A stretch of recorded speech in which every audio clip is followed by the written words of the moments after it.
1 Chroniques, chapitre 19. Après cela, Nakash, roi des fils d'Ammon, mourut, et son fils régna à sa place. David dit, Je montrerai de la bienveillance à Hanun, fils de Nakash, car son père en a montré à mon égard. Et David envoya des messagers pour le consoler au sujet de son père. Lorsque les serviteurs de David arrivèrent dans le pays des fils d'Ammon auprès de Hanun, pour le consoler, les chefs des fils d'Ammon dirent à Hanun, « Penses-tu que ce soit pour honorer ton père que David t'envoie des consolateurs? N'est-ce pas pour reconnaître la ville et pour la détruire, et pour explorer le pays, que ces serviteurs sont venus auprès de toi? » Alors Hanun saisit les serviteurs de David, les fit raser, et fit couper leurs habits par le milieu jusqu'au haut des cuisses. Puis il les congédia. David, que l'on vint informer de ce qui était arrivé à ces hommes, envoya des gens à leur rencontre, car ils étaient dans une grande confusion. Et le roi leur fit dire, « Restez à Jéricho jusqu'à ce que votre barbe ait repoussé, et revenez ensuite. » Les fils d'Ammon virent qu'ils s'étaient rendus odieux à David, et Hanun et les fils d'Ammon envoyèrent 1000 talents d'argent pour prendre à leur solde des chars et des cavaliers chez les Syriens de Mésopotamie et chez les Syriens de Maaka et de Tsoba. Ils prirent à leur solde 32 000 chars et le roi de Maaka avec son peuple, lesquels vinrent camper devant Médeba.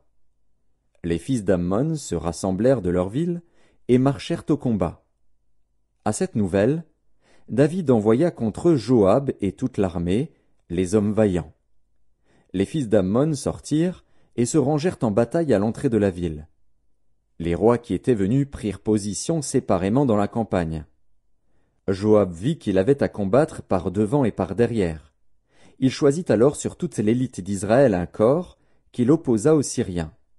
Et il plaça sous le commandement de son frère Abishai le reste du peuple, pour faire face aux fils d'Ammon.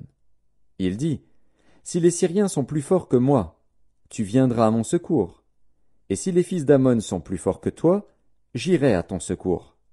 Sois ferme, et montrons du courage pour notre peuple et pour les villes de notre Dieu, et que l'Éternel fasse ce qui lui semblera bon. » Joab, avec son peuple, s'avança pour attaquer les Syriens, et ils s'enfuirent devant lui.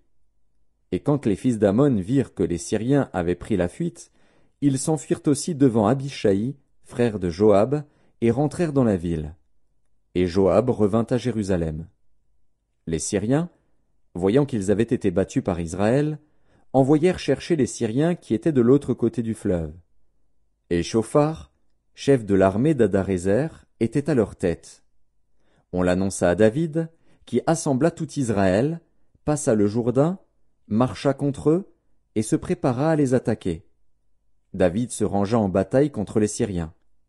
Mais les Syriens, après s'être battus avec lui, s'enfuirent devant Israël.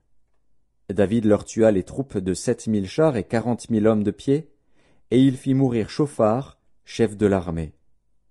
Les serviteurs d'Adarézer, se voyant battus par Israël, firent la paix avec David et lui furent assujettis. Et les Syriens ne voulurent plus secourir les fils d'Ammon.